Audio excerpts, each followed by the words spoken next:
everyone, welcome to my YouTube channel. This is a test run. I do have one of those little things that go to the windshield, and I'm gonna see if this does any better than just kind of sticking it in my dash. I kind of think so far, because I don't have to look down to see, I just kind of look over, and that's really good. So I'm riding through my neighborhood right now on my way to the post office. The bag sale went like hotcakes, I'm going to tell you. There are a couple of bags that are left, and I'm going to try to get those out. There are some bags that I didn't put out because I just haven't had the time. So I've got to do that, and let's see. But in the meantime, I'm taking a package down to the post office, and I'm going to mail that. And the Hubs is back at home. He is off today and is cooking for me. He is grilling. I'm so excited. We're going to have, well, the Hubs cooks up a lot of food at one time. So, and we eat off that for the week, so that's really good. We don't just have like one, I guess. So that's good, I guess. But tonight we're having ribeyes and baked potato, and I have some of like cauliflower and broccoli and carrots. They're all raw, so I'm just gonna enjoy that, make like a little salady kind of thing with some balsamic vinaigrette, or maybe nothing. I kind of like that stuff just plain anyway, and since it's raw. And then tomorrow night we're just gonna have a hamburger patty with like a salad on the side, something like that. But rather than heat up the grill a couple of times because he'll be back to work tomorrow, we'll just cook up a couple of nights worth of food there. I don't know, do you guys do that, or do you fire up the grill every evening so the meat is fresh? I can see reasons for doing it both, but since we do charcoal, we put as much on it as we can when we've got the coals hot. Because you guys, I know that you've seen that. I don't know if you guys have ever seen King of the Hill, and so this gentleman sells propane and propane accessories. So when he grills with propane, and his wife and his son get a hold of a hamburger cooked with charcoal one day, and they lost their minds, and they were sneaking behind his back eating charcoal burgers. And that's exactly how I feel. I would sneak behind my Hub's back in order to eat charcoal burgers. I think they just taste better than the propane burgers. That's how I feel. But it is a bit of a pain, because you got to put it in the thing, and you got to light it and get them all hot, and then dump them into the, I mean, it's more prep to cook them than it is, you know, to cook them via the charcoal than it is for the propane. So there you have it. And I guess with that, I'm gonna hop off of here and go do my thing at the post office. And you guys take care, and I will talk to you very soon. Okay, so I'm back in the car. I got it done. I have to tell you, it is crazy in the post office. They close at 6 o'clock, so there's sometimes a mad dash for people trying to mail their items, which I completely understand. Everybody's getting off of work and yada yada. So let's see what's going on.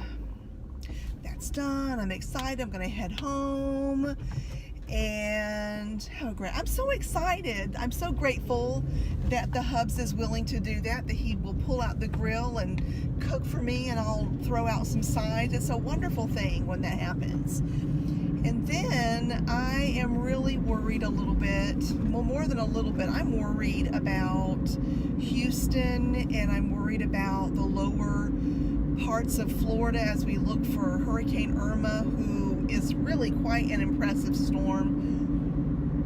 You know, the one, I mean, being in Florida, hurricanes are it's a regular thing. We're okay with it. But there are those that are really impressive. Hurricane Andrew, now he was a bully like no other. He was so bad and did such devastation in the lower parts of Florida. It was so hard to watch the struggle, and so much help was sent down there, and You know, we've been focused on the hurricane that hit Houston, and you know, just worrying about those people there.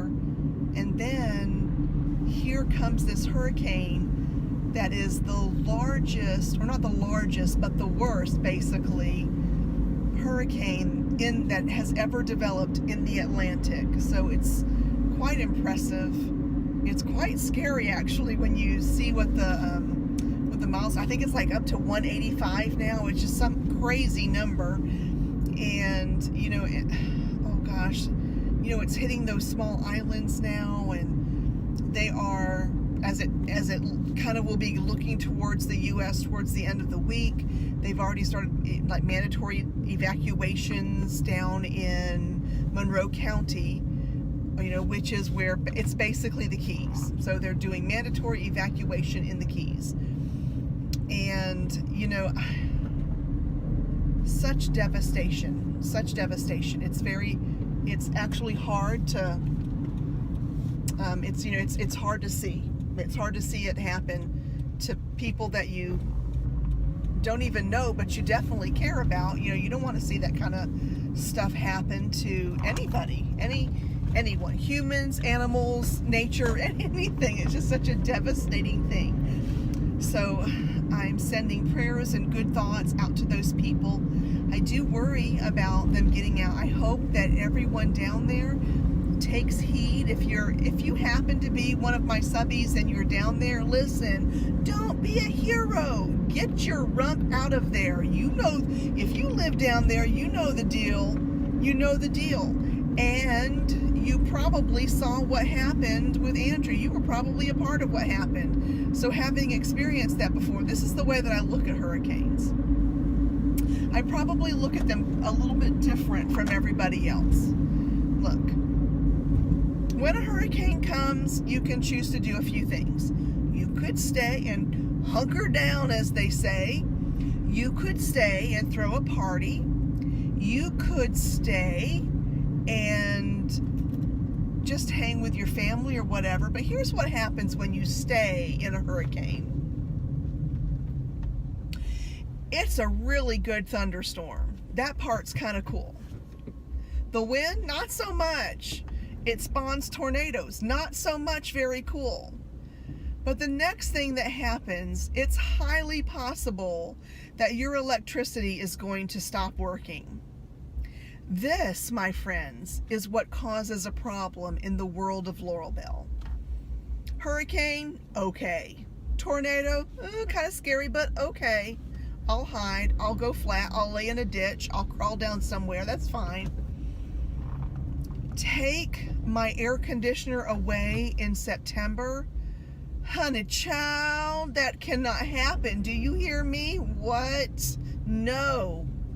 So, when a hurricane is anywhere near where I'm going to be, and it looks like it is strong enough to take the power away from me, chances are I'm going to go just find a place to go stay.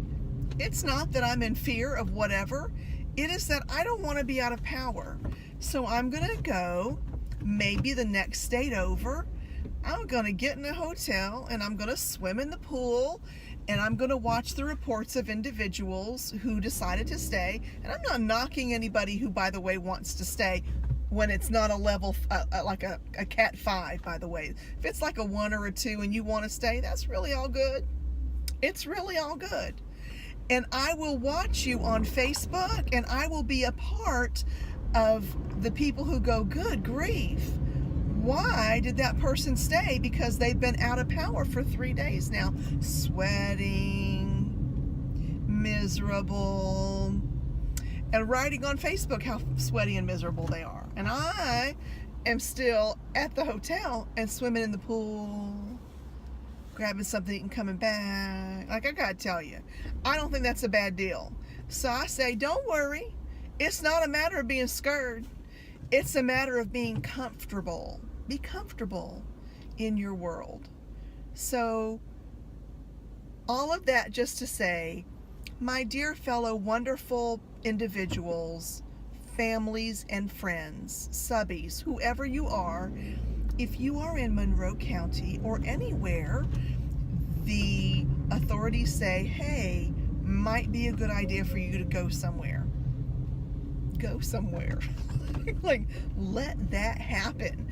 Go somewhere, get in a hotel.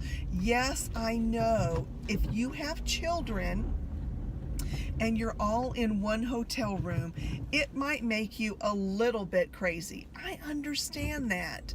But I'm thinking less crazy than being at home with these said children when they are hot and sticky and sweaty and bored. I just think it's a good idea. So there you have it. Go. Go and grab your hotel room. Live wonderful and well. Be safe.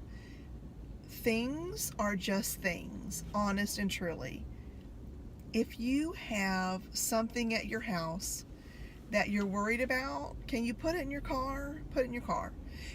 Now, if you're looking all around your possessions and you're having some trouble leaving, like, get some therapy and get yourself out of the house, because things are things. Honest, things are things. People are precious. Now, I've gone long sitting here at this red light waiting to get back home to eat my steak. My mouth is watering because I'm thinking about that steak and I'm so excited. That's why I will never be skinny, but I'm hoping to be a lot smaller than I am right now, so we're going to work on that.